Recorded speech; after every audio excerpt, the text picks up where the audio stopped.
গণশক্তি ডিজিটালে আপনাদের স্বাগত। এই মুহূর্তে আমরা রয়েছি উত্তর দমদম বিধানসভা কেন্দ্রের বিরাটির খোলসাপোতা এলাকায়। উত্তর দমদমের 19 নম্বর ওয়ার্ডে এই মুহূর্তে প্রচার করছেন বামফ্রন্ট মনোনীত সিপিআইএম প্রার্থী দীপশিতা ধর। দীপশিতা ধরের যে প্রচার, সেই প্রচার এদিন গোটা খোলসাপোতা এলাকায় এই প্রচার চলবে। আপনারা সেই ছবি সরাসরি দেখছেন গণশক্তি ডিজিটালে।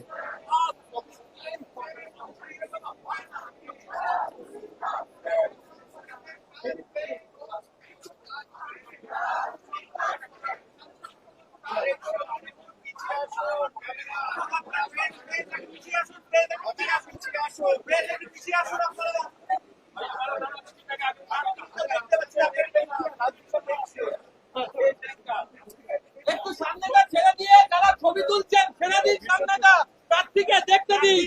একজন করে বলছি প্রেসকে দেখতে ছেড়ে যান। বামফ্রন্ট মনোনীত সিপিআইএম প্রার্থী এই মুহূর্তে তিনি প্রচার করছেন। দীর্ঘদিন ধরে বামফ্রন্টের প্রার্থী ঘোষণার পর থেকেই তিনি গোটা উত্তর দমদমের বিভিন্ন এলাকার বিভিন্ন বাড়িতে বিভিন্ন মানুষের সঙ্গে কথা বলছেন, তাদের দুঃখ যন্ত্রণার কথা শুনছেন এবং শেষ 5 বছরে এই এলাকার যে বিধায়ক, রাজ্যের মন্ত্রী চন্দ্রিমা ভট্টাচার্য, তিনি এই এলাকার বিধায়ক ছিলেন। সেই বিধায়কের থাকাকালীন যে তিনি কি কি কাজ করতে পারেননি, বিভিন্ন সময় তাকে এলাকায় দেখা যেত না এবং এক অভিযোগ ছিল যে তারপর ইলেকশন 21 নির্বাচনের পর 2022 পৌরসভা নির্বাচন, বিভিন্ন সময় এলাকায় সন্ত্রাস ভয়ের পরিস্থিতি এবং মূল যে এলাকাবাসী যে জানাচ্ছেন আমাদেরকে, এখানে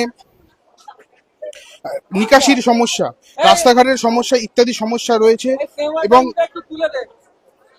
সেই সমস্যা সমাধানের জন্য বিভিন্ন মানুষ জঞ্জালের যে সমস্যা, সেই সমস্যা ওই এলাকার কথা থেকে উঠে আসছে। এবং এছাড়াও দেখা গেছে গোটা রাজ্য জুড়ে বিজেপির যে বিভাজনের রাজনীতি, সেই বিভাজনের রাজনীতি এই দমদম উত্তরের বিভিন্ন কলোনি এলাকাতেও সেই বিভাজনের রাজনীতির প্রভাব পড়েছে। তার প্রভাবে একদিকে বিজেপির যে ভোট বেড়েছে, কিন্তু তারপরও এলাকার মানুষের সমস্যা, রুটি রুচির যে সমস্যা, প্রতিদিনকার নিত্যদিনের জীবন যন্ত্রণা, সেই জীবন যন্ত্রণা মানুষের কমেনি। সেই জীবন যন্ত্রণা, রুটি রুচির কথা বিধানসভায় পৌঁছে দিতে এই এলাকায় প্রার্থী দীপশিতা ধর তিনি মানুষের সঙ্গে যাচ্ছেন, তার কথা তুলে ধরছেন এবং মানুষের প্রতিদিনকার সমস্যা, এলাকার রুটি রুজির সাধারণ খেটে খাওয়া মানুষের কথা বিধানসভায় পৌঁছে দিতে, সেই কথাই তুলে দিতে তিনি বিভিন্ন জায়গায় প্রচার করছেন।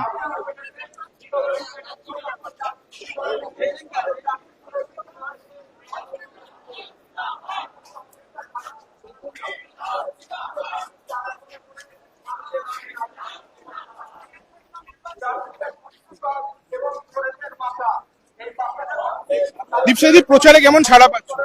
তোমরাই দেখতে পাচ্ছ, সাধারণ মানুষ উদ্গ্রীব, সাধারণ মানুষ বদল চান।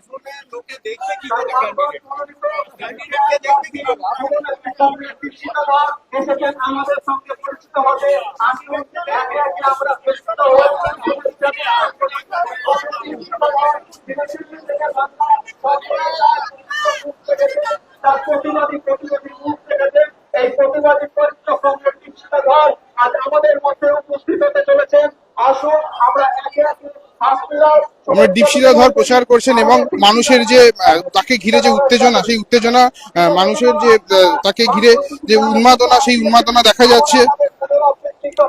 তিনি যেমনটা বলছেন যে মানুষই সাড়া দেবে এবং মানুষের রুটি রুচি লড়াইয়ের কথা পৌঁছে দিতে তার যে লড়াই এবং এলাকার সমস্ত মানুষের দৈনন্দিন যে সমস্যা, সেই সমস্যার কথা তুলে ধরবেন তিনি বিধানসভার অভ্যন্তরে।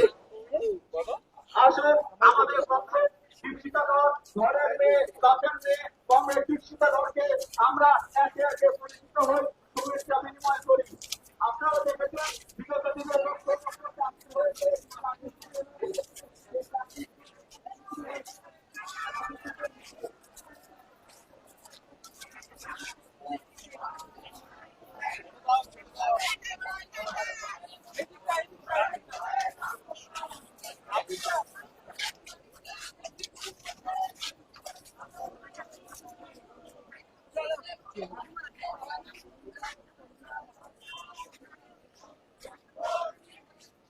চলো চলো চলো চলো।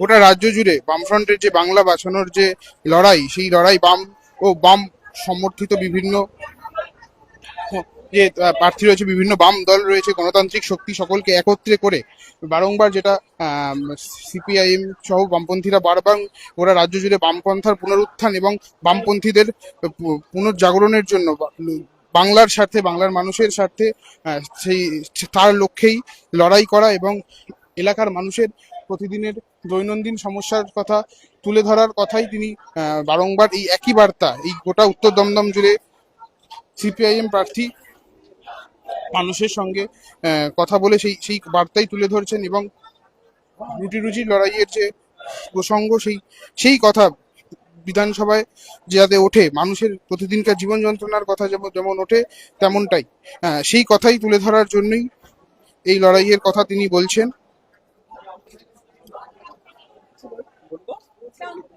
আমরা আরেকবার কথা বলার চেষ্টা করবো দীপশিতাদির সঙ্গে। দীপশিতাদি, গোটা রাজ্য জুড়ে বিভাজনের রাজনীতিকে হারানোর জন্য বামপন্থীদের লড়াই, এই বাংলা বাঁচানোর লড়াই, কি বার্তা পাচ্ছ? এই লড়াইয়ের বার্তা পৌঁছে দিচ্ছে মানুষ বাংলা বাঁচাতে চান, মানুষ তৃণমূল বিজেপির হাত থেকে তার বাংলাকে পুনরুদ্ধার করতে চান। এটা বাংলা পুনরুদ্ধারের লড়াই। সেটিং এর যে রাজনীতি, দীপশিতা, আপনাদের আরেকবার Setting এ- বলছি, আপনারা এই কাজটা বড় করুন। এই কাজটা আপনাদের কাজ।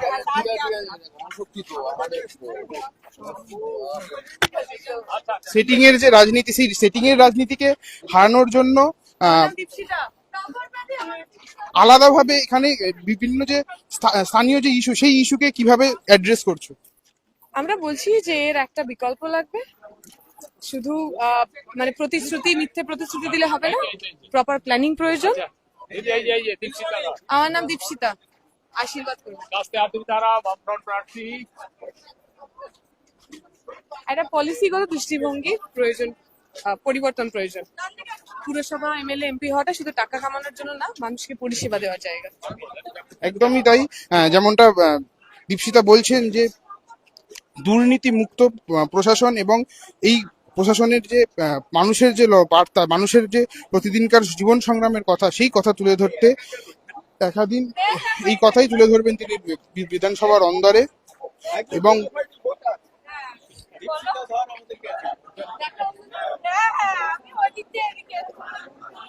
মিছিল দেখে লাইভ পাবেন। একদিকে এই মিছিলে যেমন প্রবীণ মানুষ এবং মহিলাদের উন্মাদনা দেখা যাচ্ছে, একদিকে অন্যদিকে ছাত্র যুবরাও তারাও এই মিছিলে রয়েছেন। তারাও তাদের এই প্রচারের বার্তা, তাদের যে লড়াইয়ের বার্তা, সেই কথা তারা তুলে ধরছেন এবং সেই বার্তা একটাই দমদম উত্তর থেকে একটাই কথা আসছে, দমদম উত্তর বলছে দীপশিতা ধর জিতছে।